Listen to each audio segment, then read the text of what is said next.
Good afternoon, and thank you for coming to our Zoom workshop, Maintaining Focus while in a virtual learning environment. I am Monica McLaurin, and I am the Studio Outreach Coordinator for the Nashville Public Library Studio. So thank you again for coming, and we're going to go ahead and get started. So our first thing we're going to talk about is our agenda. These are the things that I'm going to be covering today. So I hope you find this workshop useful. So let's get started. The first thing is we're going to talk about creating a routine. In anything that you do, you want to make sure that you follow a process that works for you, okay? Then we'll be talking about ways to minimize distractions. I know this is all new for all of us, so we want to make sure that we're as productive as possible. So hopefully I will give you some tips and some tricks you can use to make sure that you are minimizing those distractions. And last but not least, there are also some different apps that you can use that can help you when you are trying to stay focused on the job or the homework or whatever it is that's on hand while you're learning virtually. Okay, so this is what we're going to cover. This is what we're going to cover. This is what we're going to cover today. So let's get started. I first want to say I am not an expert in this particular area, but I think I do have some pretty good tips that can help you when we are going through this. So, but I am not an expert. So I think we're in this together and we're going to learn some different things. And I'm hoping to learn from you as well. Okay. Now, the first thing I was talking about earlier is creating a routine. A routine is something that you do day in, day out. Like say, for instance, when your kids or when you were going to work, you get up and start your day, whether they start coffee, meditation, taking a shower, starting exercise, creating a routine that works for you. So let's talk about that a little bit. The first one is, let's talk about staying in your PJs or actually getting up and getting dressed. I have heard people talk about, when they get up in the mornings, they just don't even get out of bed. They turn over and they look and they get their computer and they turn it on and they work straight from bed. And then I've talked to others that they get up and try to keep the same routine just as if they were going to work or going to school. For me, it's helpful for me to get up and act as if I was actually going to work physically. But that's just me. Like I said, we're just trying to figure this thing out and we're trying to make sure that we're doing what's best for us. So I believe that if I was to be in my pajamas all day, I would really be lazy. So you want to make sure you're as productive as possible. So if you can do it in your PJs, I say go for it. But if not, you might want to start mimicking what you did when we were going out, when you were going to school, when you were going to work. All right, the next one is find ways to get your juices flowing. When I get up in the morning for the past few years, the first thing I do is I get up, brush my teeth, and then I go and do my exercise regimen. Whether that's going out and walk, going to the gym, I find that way is most productive for me. Whereas when I sleep in, I'm a little sluggish and I feel like I'm not as productive as I should be. Not saying that that may be your case, but that's what works best for me because we need to make sure that we are as productive, again, as possible and make sure that we are alert and ready to do the things, whatever we need to accomplish for the day. In a few minutes, I'm going to show you a quick tip, or not a quick tip, but a quick video that you could possibly use to help get your juices flowing. Very low impact, but we'll talk about that in just a second. Set small goals for yourself.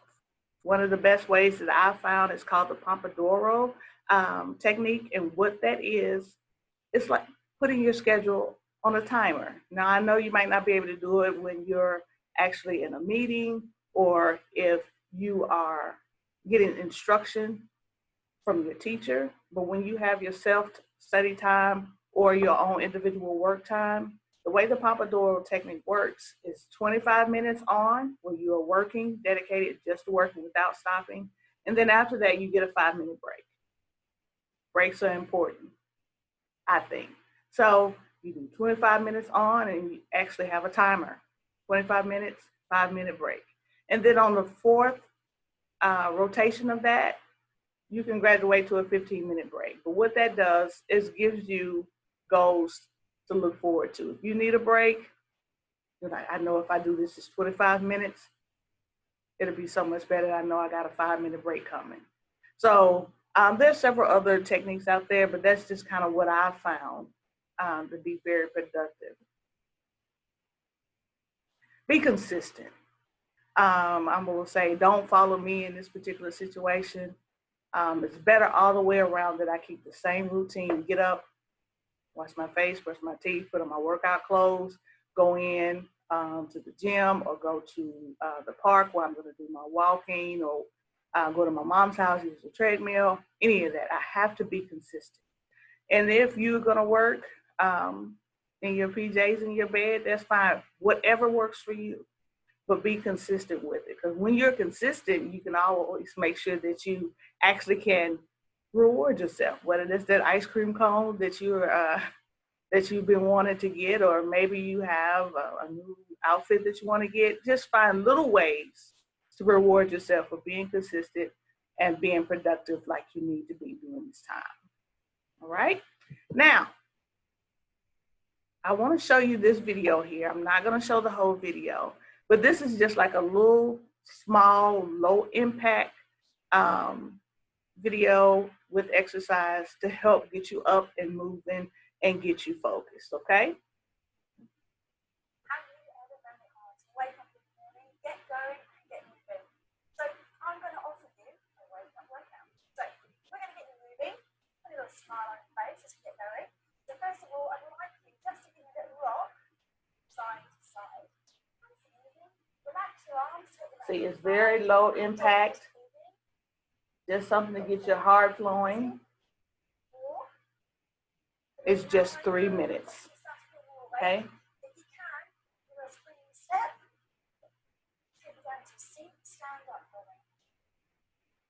Okay, like I said, I'm not going to show you this whole video, even though it's only 3 minutes long, but this is an idea. Maybe you don't know of any exercise to get your juices flowing, but I found that this one was actually a very good video to use. So I just wanted to make sure I shared this with you.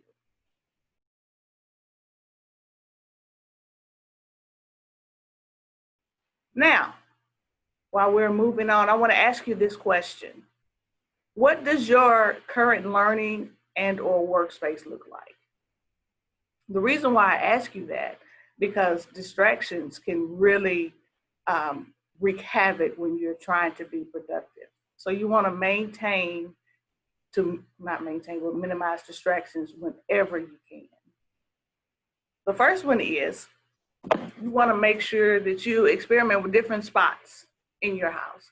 Right now, currently in my house, I have 3 different places that I can actually use, and I am productive when I work.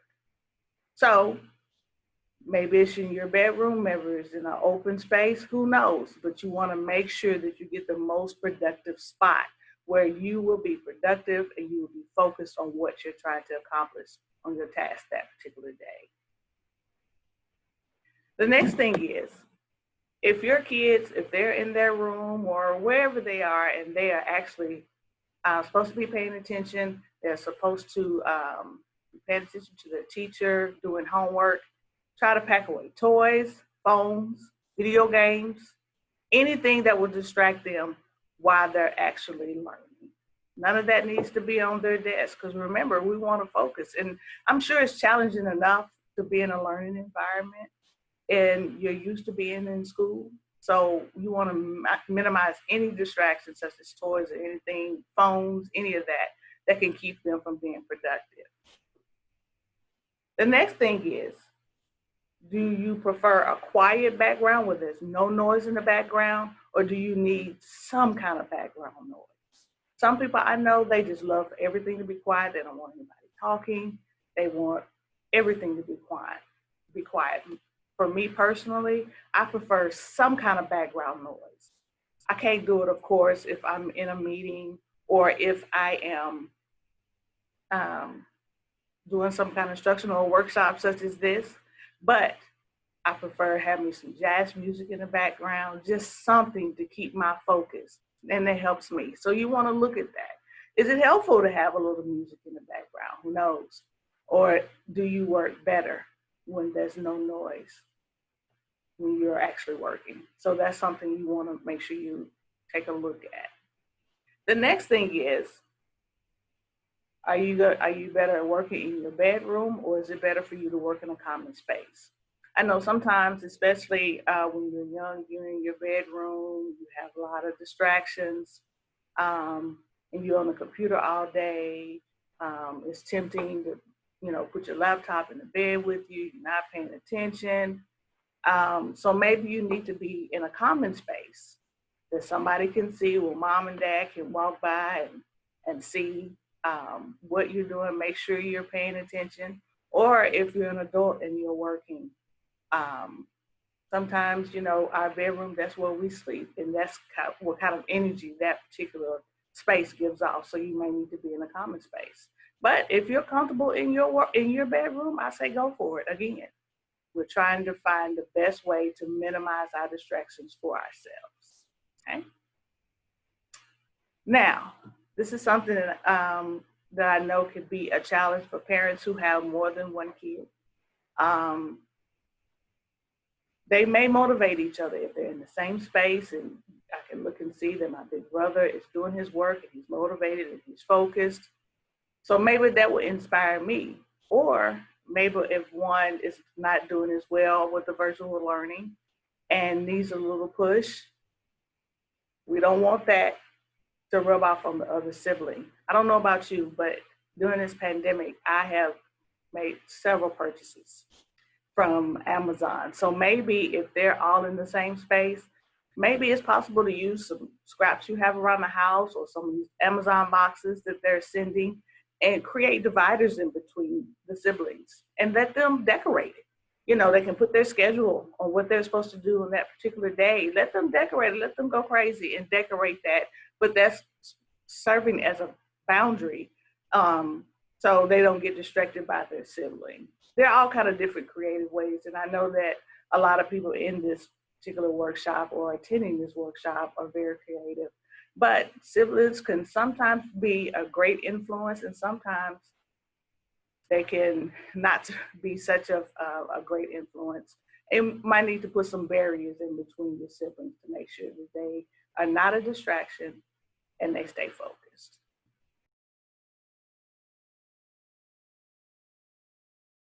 Now, we're on our last slide, so I want to share, it's not our last slide, but anyway, I want to share some apps that are out there. They can be web-based. They can also be on your phone, whether you have an iPhone, whether you have an Android phone. These are all, and they're all free. Now, some of them, they may offer an upgrade, what is for a fee, but you can use the basics for free. The first one I want to talk about is the Mind Browsing app. It's not an app blocker, but what it does, you create an account and you put in some of your frequent websites or applications or social media sites that you spend a lot of time on. And when you do that, you put those in the mindful browsing, and then they'll ask you, are you sure you want to be in this app? And if you say yes, you go to the app, and then after 10 minutes or so, it'll send a gentle reminder, hey, you want to stay focused, or have you been on here long enough, just to let you know, to call your attention to it. So that is something, like I said, it does not block these apps, but it helps to keep you on track. The next one is the Google Task List.